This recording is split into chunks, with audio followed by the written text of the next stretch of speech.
အားကြောင့်အိမ်စဲမှာဒီဆက်ခွက်တွေကိုတစ်ခွက်ထဲပေါင်းတဲ့နေကိုမျှဝေပေးတော့မှာဖြစ်ပါတယ်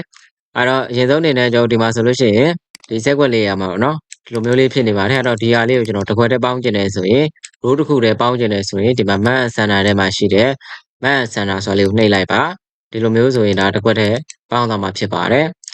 ကျွန်တော်တို့ကနောက်တစ်ခုကဒီအောက်မှာရှိတာကမတ်cross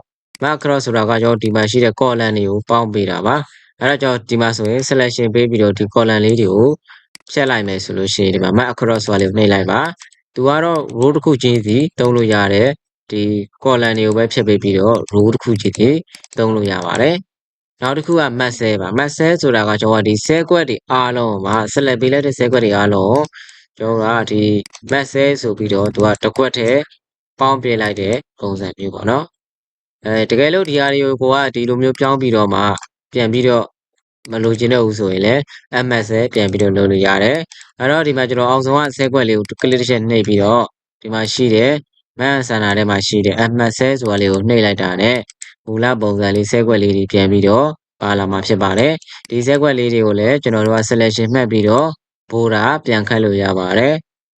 နော်ပေါင်းပြန်ခတ်လို့ရပါတယ်ဒါလေးလည်းအတူတူပါပဲ select map ပါ